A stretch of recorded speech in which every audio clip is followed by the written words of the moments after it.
반갑습니다. 데이업 청자 여러분들 그리고 셀트리온 주주님들. 이 셀트리온 같은 경우 금요일날 이 합병에 대한 이슈가 남아있는 만큼 이 불확실성에 의해서 주가가 좀 영향을 받을 수밖에 없다라고 이야기를 드렸었죠.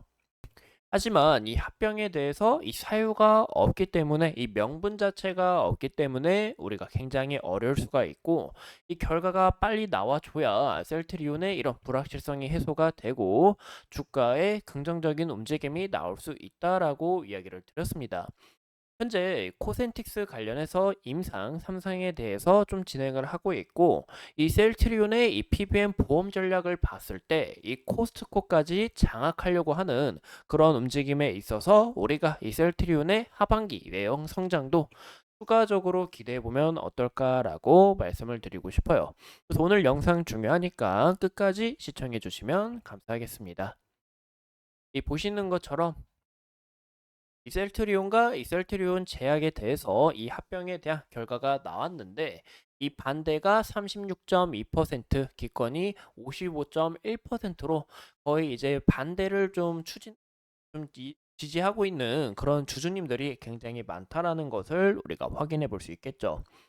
96%의 주주들이 이 합병에 창성하지 않는다는 의사 표현을 한 것으로 집계가 됐고 반대 의견을 낸 주주님들의 이런 세부 의견으로는 58%가 현재의 합병 비율이 굉장히 만족스럽지 않다. 이런 부분에서 우리가 불만이 많다라고 이야기를 드렸었습니다. 그 이유가 기존 이제 제가 셀이랑 제약이라고 그냥 간단하게 나눌게요. 이 셀트리온 같은 경우 이 바이오 시밀러 사업부를 담당하고 있고 셀트리온 제약 같은 경우 이 유통 사업을 담당하고 있는데 현재 이 셀트리온의 주가가 굉장히 좀 밸류 자체도 높고 주가도 긍정적인 움직임을 나타내주고 있습니다. 하지만 이 셀트리온 제약하고 이 셀트리온하고 또 추가적으로 비교를 해봤을 때 이 제약하고 비교를 했을 때 셀트리온이 영업이익도 17배나 많다라는 것도 우리가 확인해 볼 수 있겠죠. 그래서 셀트리온 주주님들 입장에서는 셀트리온 제약하고 합병을 하게 되면 이런 부분에서 이 합병의 실익도 낮고 현재 주가의 평가를 받고 있는 이 셀트리온의 이런 가치가 훼손될 수 있기 때문에 주주님들이 손해 부분에 있어서 합병을 안 하는 부분이 오히려 이득일 수 있다라고 우리가 볼 수 있겠죠. 그리고 과거에 셀트리온 헬스케어하고 합병을 했을 때는 분식회계 논란을 이제 해소를 앞세우면서 좀 이제 우리가 합병을 지지해달라 이렇게 좀 이렇게 명분 자체가 있었는데 현재는 명분 자체가 없고 이런 부분에서 이 주주님들의 불만이 많을 수밖에 없기 때문에 현재 문제 자체는 잘 해결이 됐다라고 봐주시면 좋을 것 같아요. 또 추가적으로 이 이슈는 여러분들이 굉장히 많이 보셨을 거라 생각합니다. 근데 저는 이 코센틱스에 대해서 좀 이야기를 드리고 싶은 부분이 아니라 이 뉴스를 봤을 때 이 하단 부분에 이 부분에 대해서 좀 강조를 드리고 싶은 거예요. 이 셀트리온이 2025년까지 바이오시밀러 제품을 11개 이상 늘리고 2030년까지 총 22개의 이 바이오시밀러 포트폴리오를 완성하겠다라는 부분에 있어서 이 하반기 성장에서 우리가 이 5조 시장을 선점하겠다. 우리가 이 대한민국의 바이오시밀러의 대장이 되겠다라는 이런 포부에 있어서 현재 움직임 자체를 긍정적으로 좀 나타내 주는 게 아닌가라고 우리가 해석을 해볼 수 있죠. 그래서 저는 이런 부분에서 모멘텀 여부가 얼마든지 반영이 될 수 있고 우리가 좀 크게 부각 좀 지켜봐야 되는 또 그런 기업이지 않을까라고 생각을 하고 있습니다. 이런 요소들 우리가 좀 간단하게 봐주시면 좋을 것 같고 이 셀트리온이 이번에 2분기 실적이 굉장히 미쳤다, 폼 미쳤다라고 이렇게 이야기를 드렸었잖아요. 이 지난 3월 달에 이 미국 3대 PBM 중 하나인 ESI하고 계약을 통해서 이 진펜틀라 같은 경우 처방집에 등재를 했습니다.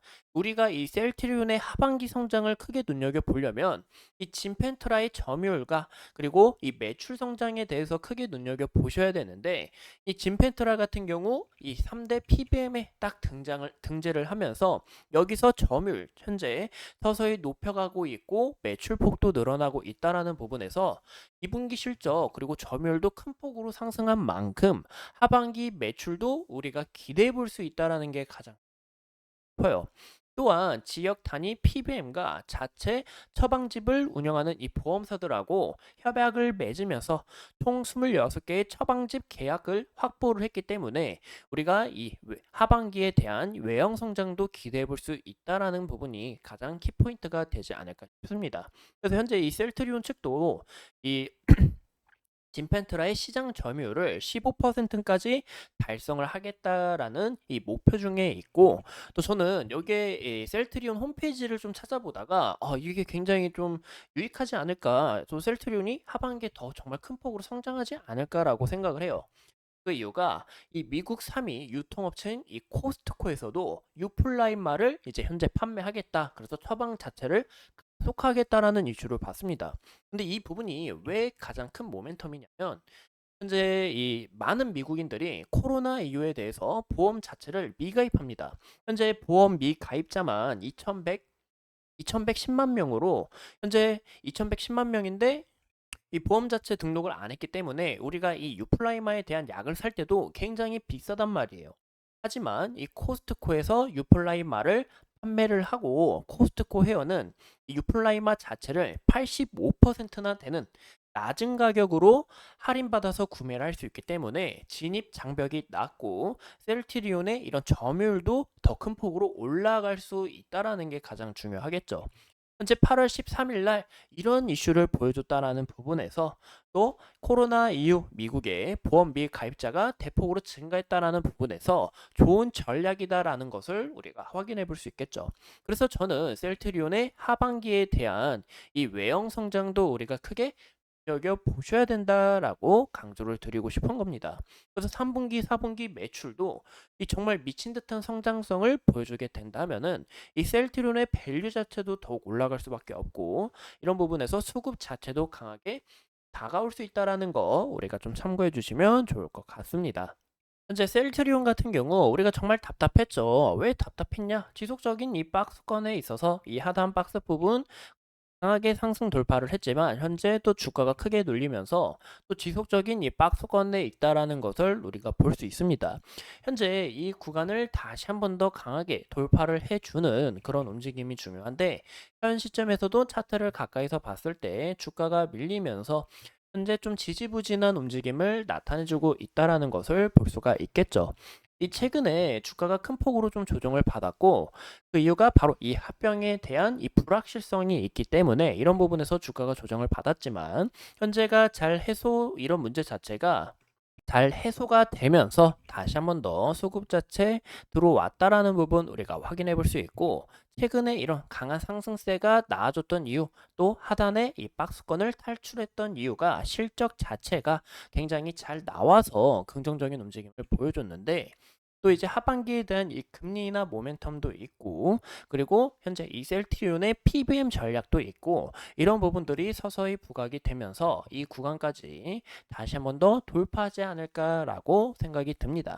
그래서 현 시점에서 우리가 볼 요소는 이 셀트리온 같은 경우 하단에 대한 이 지지 라인 우리가 좀 눈여겨볼 수 있지만, 현재 21선 잘 지지를 받으면서 주가가 형성이 돼가고 있는 만큼 이 21선에 대한 지지 여부를 우리가 확인해 주시면 좋을 것 같고, 현 시점에서 지속적인 이 차익 실현 물량이 나오고, 그리고 어느 정도 차트를 크게 봤을 때 이 상단 부분에 대한 손절 물량이 나오는 것을 우리가 확인해 볼 수 있는데, 현재 유통량도 유통별도 굉장히 적은 만큼 이 물량 자체 잘 소화하면서 이 구간까지 한 차례 더 한 번 더 이 트라이를 좀 시도하지 않을까라고 생각을 합니다. 현재 수급 방면도 이 외국인의 수급 다시 한 번 더 강하게 들어오고 있고, 기관에 대한 수급도 들어오고 있고, 연기금에 대한 수급도 강하게 들어오고 있는 모습 우리가 확인해 볼 수 있고, 이제 어제 같은 경우 이제 미국의 10년물 채권 금리가 좀 상승하는 모습을 나타내 줬어요. 그 이유가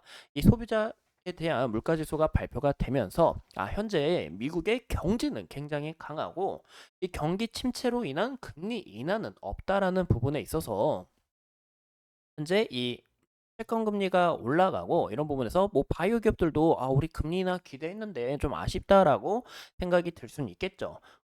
우리가 제일 중요하게 볼 이벤트는 이제 8월 22일 날 잭슨홀 미팅이 있습니다. 여기서 이제 연준이 나와 가지고 우리가 정말 이 금리 인하에 대한 이 뭐 가능성이 있다. 우리가 금리 인하에 대해서 좀 논의를 더 깊게 할 거다. 이런 부분이 더 추가적으로 부각이 되면 이 바이오주들에게는 더 큰 상승세가 나올 수 있다라는 거. 그래서 이런 8월 22일 자체가 굉장히 또 빅 이벤트가 될 수 있다라는 것도 우리가 함께 참고해 주시면 좋을 것 같습니다. 이런 부분에서 이 셀트리온의 하반기에 대한 이 외형 성장도 기대가 되고 금리 인하에 대한 수혜 그리고 셀트리온의 이런 전략 그리고 수급 등 굉장히 모멘텀이 많고 앞으로의 성장성이 기대가 되다 보니까 이런 부분에서 우리가 이 셀트리온 끝까지 추적을 하면서 오늘도 소중한 시간 내서 영상 시청해 주신 점 감사합니다.